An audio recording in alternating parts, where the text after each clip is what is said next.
Nothing of ministry is glamorous, and that's okay because they are powerful. The roles that are reserved for ministry are powerful. Let's look at it as we recap yesterday's sermon. Well, in yesterday's sermon, I basically preached on one chapter. In 1 Corinthians 4, Paul talks about 3 roles that he says, this is how you should look at ministers.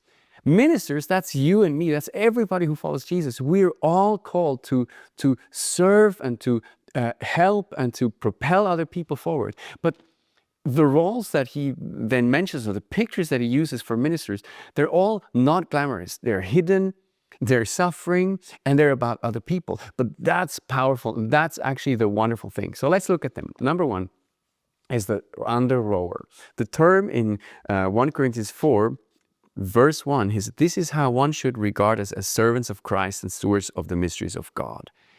He will then go on to say, I don't want to be judged by anybody. I don't really care because God is going to judge me. And that's fine. I am serving him. Now, the term for serving or the servant is actually the under rower. An under rower were people that were in the bottom of the ship. They were propelling the ship forward. It was also used as the term for stagehand. So it's a person who helps the actors. Or it was also used as the assistant to the trainer in athletics. So all of these roles are hidden. Nobody sees them, but they're key. If you don't have them, ship does not go forward. There's no play to be played. The athletes will not win. But it's the person that is hidden, and so God only sees them hidden. He is the one judging, right? So that is powerful. If your own allegiance is only to God, you will be free and you will be powerful as a person who can serve in secret. Number 2 is the spectacle. He equals himself to the people who are getting killed in the arena. Now he says, even if we get killed, if we suffer, if we're slandered, we bless, we return evil with good. And that feels like it's a place of weakness. But even in their weakness, they're actually turning the world upside down.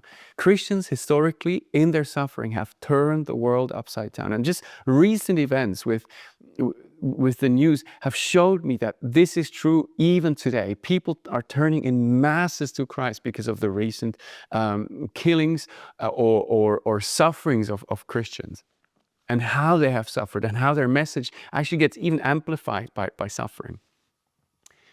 Number 3 is the father or the parent. Then he says, I'm not wanting to shame you about, talking about my suffering. I'm saying all these things actually to warn you as a father. You are my children. And I'm sending you Timothy, my son. And he's talking about how they should, as beloved and faithful children, they should actually imitate him. That's only fathers can talk like that. Now, fathers would sacrifice themselves for children. Fathers would actually be happy when children go further than they are. Now, if we have a whole movement of fathers, if we have a whole movement of mothers who want to bring other people more forward, that's a place of power. That's powerful service. That's powerful ministry.